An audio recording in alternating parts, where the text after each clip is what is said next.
SIR form ফিলআপে বিজেপির বাধা দেওয়ার অভিযোগ। পঞ্চায়েত সদস্যের অনুমতি ছাড়া নাকি ফর্ম ফিলআপ করা যাবে না।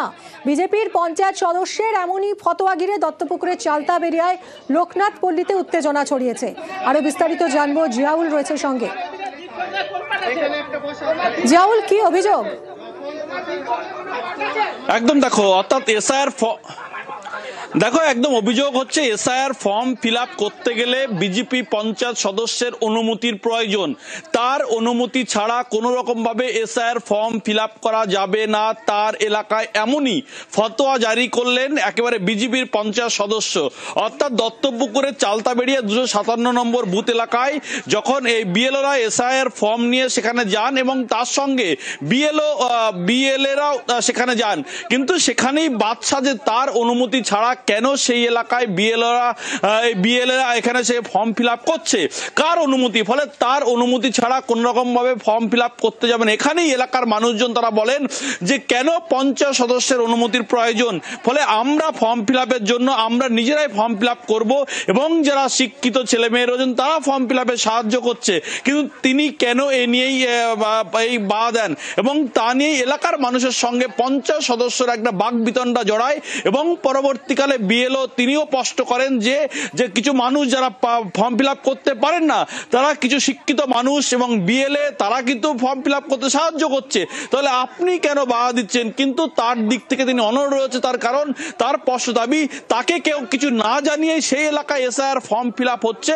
ফলে তার জন্যই তিনি এই এসআইআর এই ফর্ম ফিলআপ নিয়ে ফতোয়া জারি করলেন। তাকে ছাড়া কোনো রকম ভাবে ফর্ম ফিলআপ করা যাবে না, এমনটা হুঁশিয়ারি দিয়ে রাখলেন বিজেপি পঞ্চায়েত সদস্য।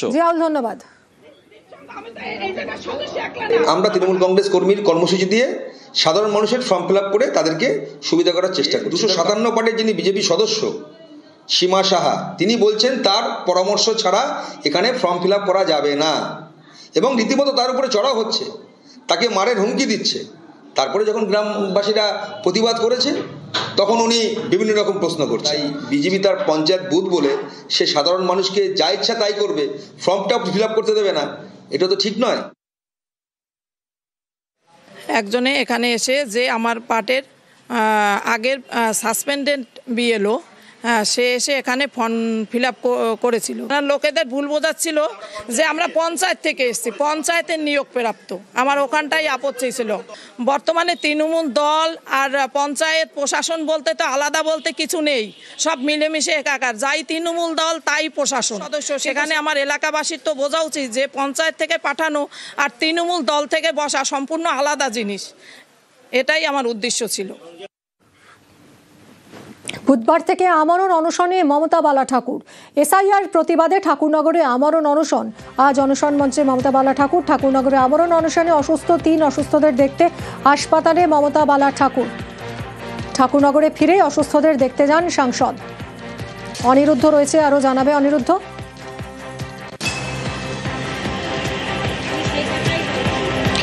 দেখো মিমি, তোমাকে জানিয়ে রাখি যে গত 1 নভেম্বর মমতা ঠাকুর ঘোষণা করেছিল যে অল ইন্ডিয়া মতুয়া মহাসংঘের পক্ষ থেকে 5 নভেম্বর থেকে ঠাকুরনগর ঠাকুরবাড়িতে বিনাপানি দেবীর ঘরের সামনে আমরণ অনশন করবে মতুয়ারা এবং তাদের দাবি যে এসআইআর চালু হয়েছে, সেই এসআইআর তারা চাইছে না। তারা চাইছে এই দেশে যারা 2024 সালের ডিসেম্বরের 31 পর্যন্ত এসেছেন তাদেরকে এই দেশে নাগরিকত্ব দিতে হবে, বা যাদের ভোটাধিকার আছে তাদেরকে নাগরিকত্ব দিতে হবে। কোনো মতুয়া উদ্বাস্তুদের এই দেশ থেকে ওই বাংলাদেশে পাঠানো যাবে না, সেই দাবিও তারা তুলেছেন এবং 5 তারিখ থেকে অনশন চললেও সেই অনশন মঞ্চে অনুপস্থিত ছিলেন মমতা ঠাকুর, জানিয়ে কটাক্ষও করেছেন অনেকে। কিন্তু আজ সকালে মমতা ঠাকুর তার সাংসদীয় কাজ সম্পন্ন করবার পরে বনগাঁতে ফিরেই প্রথম বনগাঁ হসপিটালে আসেন। তিনি বনগাঁ মহকুমা হাসপাতালে যিনি অসুস্থ হয়ে পড়েছিলেন অনশনকারী, তাকে প্রথম দেখে সেখান থেকে তিনি আবার ঠাকুরনগর ঠাকুরবাড়িতে অনশন মঞ্চে গিয়ে আরও 2জন অনশনকারী যারা অসুস্থ হয়ে পড়েন তাদেরকে হাসপাতালে পাঠানোর ব্যবস্থা করেন এবং পরবর্তীতে অনশনকারীদের সঙ্গে তিনি অনশন মঞ্চে বসেন এবং তিনি আজও দাবি করেছেন যে তাদের যে দাবি, অর্থাৎ এই এসআইআর তারা চাইছেন না, তারা নিঃশর্ত নাগরিকত্বের দাবি তুলছেন, সেই দাবিতে তারা এখনও অনড় এবং যতদিন না পর্যন্ত কেন্দ্রীয় সরকার সরকার তাদের এই দাবিকে মান্যতা দিচ্ছে ততদিন এই আমরণ অনশন চলবে এবং আগামী বুধবার থেকে তিনি এই অনশন মঞ্চে তিনিও অনশনে বসবেন তেমনই কিন্তু আজ জানিয়েছেন। মমতা ঠাকুর ইতিমধ্যেই জানিয়েছেন যে বিভিন্ন দলের প্রতিনিধিরা এই অনশন মঞ্চে আসছেন, সকলকেই স্বাগত জানানো হয়েছে মতুয়া মহাসংঘের পক্ষ থেকে। যারা এই মতুয়াদের জন্য নাগরিকত্বের জন্য কাজ করতে চাইছেন সকলকে তিনি স্বাগত জানিয়েছেন। মিমি, ধন্যবাদ অনিরুদ্ধ। এদিকে মমতা বালা ঠাকুরকে পাল্টা কটাক্ষ শান্তনু ঠাকুর। মানুষের খাওয়া পড়ার সমস্যা, সেটা নিয়ে মানুষ তো বেঁচে থাকা যায়, কিন্তু যদি কোনো ডকুমেন্ট যদি আমাদের কেটে যায় তাহলে আমার মনে হয় বংশানুক্রমে সেখানে আর নতুন করে ফিরে পাওয়া খুব কঠিন। তাদের জন্য যে লড়াই করছে তাদেরকে আমি প্রণাম জানাই। প্রায় 9 জনের উপরে তারা অসুস্থ, তাদের সুস্থ করার পরে প্রয়োজন আমি চিন্তা করছি, প্রয়োজন হলে আমি ওখানে বসবো। আমাকে এরা মা বলে ডাকে, আজকে মার কি কর্তব্য? আমার সন্তানরা যদি না খেয়ে এখানে বসতে পারে তাহলে কোনো মা, সে যদি প্রকৃত মা হয়, সে কখন তার সন্তানের ব্যথা বুঝবে না? আমিও এখানে আগামী বুধবারের থেকে আমি 10টা থেকে 11টার ভিতরে আমার সন্তানের অধিকারের জন্য এই লড়াই আমার আমরণ অন্বেষণে আমি বসছি। সে ও কি বললো না বললো কিছু যাচ্ছে না, এমনি কথাই বলবো না। রাজনৈতিক নেতারা আসছে, সেটা মতুয়াদের মঞ্চ হলো তো রাজনৈতিক মঞ্চ হয়েছে। কি করতে চাইছে ও? কিসের নাটক করা দরকার? এত নাটকের দরকার কি আছে রাজনৈতিক বেনিফিট নেওয়ার জন্য? খবর পাওয়া যাচ্ছে ট্রাক এবং ডাম্পারের সংঘর্ষে মৃত্যু হয়েছে, 2 জনের মৃত্যুর খবর পাওয়া যাচ্ছে। পুরাতন মালদার 12 নম্বর জাতীয় সড়কে ঘটেছে এই দুর্ঘটনা। আরও জানাবে প্রতিনিধির সঙ্গে কথা বলবো, তার আগে যে ছবি আপনারা দেখছেন, ট্রাক এবং ডাম্পারের সংঘর্ষ, এই দুর্ঘটনায় 2 জনের মৃত্যু হয়েছে বলে জানা যাচ্ছে। পুরাতন মালদার 12 নম্বর জাতীয় সড়কে ঘটেছে দুর্ঘটনা। সেবক রয়েছে, আরও জানাবে সেবক কিভাবে ঘটল দুর্ঘটনা। দেখো, পুরাতন মালদাহে ডাম্পার এবং ছোট গাড়ির মুখোমুখি সংঘর্ষ, যে ঘটনায় 2 জন মারা গিয়েছেন। 2 জনের বাড়ি উত্তর 24 পরগনার গোপালনগর এলাকায়। ছোট যে মালবোঝাই গাড়ি, সেই গাড়ির চালক এবং সহচালক 2 জনের মৃত্যু হয়েছে দুর্ঘটনায়। যেটা জানা যাচ্ছে যে একটি গাড়ি রায়গঞ্জ থেকে অর্থাৎ উত্তর দিনাজপুরের থেকে মুর্শিদাবাদ অভিমুখে যাচ্ছিল, অন্যদিক দিয়ে আসছিল এই ডাম্পার এবং সেইখানেই মুখোমুখি সংঘর্ষের ঘটনা ঘটে। এরপরে এলাকায় পুলিশ পৌঁছয়, স্থানীয় বাসিন্দারা পৌঁছন, কিন্তু তার আগেই যে দ্রুতগতির 2টি গাড়ি যেভাবে দুর্ঘটনা ঘটে, যেটা স্থানীয়রা বলছেন যে ডাম্পার মানে অন্য লেনে চলে আসে, এর ফলে এই দুর্ঘটনা বলে প্রাথমিকভাবে মনে করা হচ্ছে। পুলিশ পুরো বিষয়টি খতিয়ে দেখছে। 2টি গাড়ি দুর্ঘটনার ফলে ক্ষতিগ্রস্ত হয়, ডুবলে বুঝতে যায় এবং 2টি গাড়িকেই আটক করা হয়েছে। এই মুহূর্তে তদন্ত চলছে, আর ডাম্পার গাড়ির চালক ঘটনার পর থেকে পলাতক। ধন্যবাদ সেবক।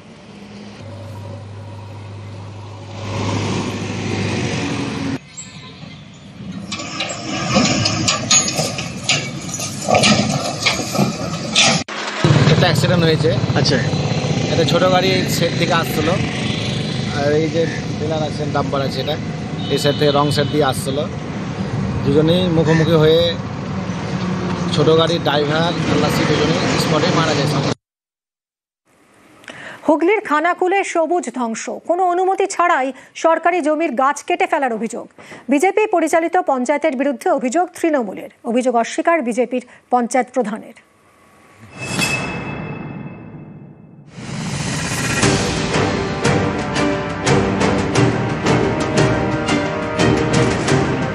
একের পর এক গাছ কেটে ফেলা হয়েছে। রাস্তার পাশে পড়ে রয়েছে শয়ে শয়ে গাছের গুঁড়ি। হুগলির খানাকুল, এখানকার ঠাকুরানীচক পঞ্চায়েত এলাকা দিয়ে বয়ে গিয়েছে অরোরা খাল। এই খালের গায়ে সরকারি জমি। এই জমি থেকেই 300-র বেশি গাছ কেটে নেওয়া হয়েছে। বন দপ্তরের দাবি, গাছ কাটার জন্য অনুমতি নিতে হয়, কিন্তু এক্ষেত্রে তাদের থেকে কোনো অনুমতি নেওয়া হয়নি বলে দাবি। কোনো পারমিশন নেই, এইটি ঠিক। কে বা কারা কাটলো সে বিষয়ে সেইটি তো ইনভেস্টিগেশন করার পরেই বলা যাবে। সম্ভবত 4 তারিখে ডিটেকশন হয়েছিল যে অনেকগুলো গাছ এখানে কেটে ফেলেছে। ঠাকুরানীচক গ্রাম পঞ্চায়েত বিজেপি পরিচালিত। তৃণমূলের অভিযোগ, অবৈধভাবে এই গাছ কাটার পিছনে রয়েছেন বিজেপির পঞ্চায়েত প্রধান। এই গাছগুলো যে কাটা হলো, তাহলে কার নির্দেশে কাটা হলো? এখানের যে গ্রাম পঞ্চায়েতের প্রধান আছে বিজেপি পরিচালিত, এই পঞ্চায়েতের প্রধান তিনি হয় সব কিছু জানেন, নতুবা তিনি না জানার ভান করছে। বিজেপির কাজ গাছ কাটো লুট করো। একটা গাছ কাটতে গেলে তার টেন্ডার করতে হবে, একটা গাছ কাটতে গেলে তার ড্রপ বক্স লাগে, একটা গাছ কাটতে গেলে নাম্বারিং করতে হয়, কোনোটাই তো হয়নি। তৃণমূল কংগ্রেস অভিযোগ করবে গাছ কাটা, কে কেটেছে না কেটেছে আমরা জানি না। আমরা যখন এসেছিলাম দেখলাম ওখানে গাছ পড়ে আছে, ফরেস্টে খবর দিই, থানায় খবর দিই, বিডিও সাহেবকে খবর দিই। এবার কে করেছে না করেছে সেটা ইনভেস্টিগেশন হোক, তার আগে তো বলা যায় না যে এই করেছে সে করেছে, এটা আমরা বলতেও চাই না। হুগলির খানাকুল থেকে শুভদীপ ঘোষ, নিউজ 18 বাংলা।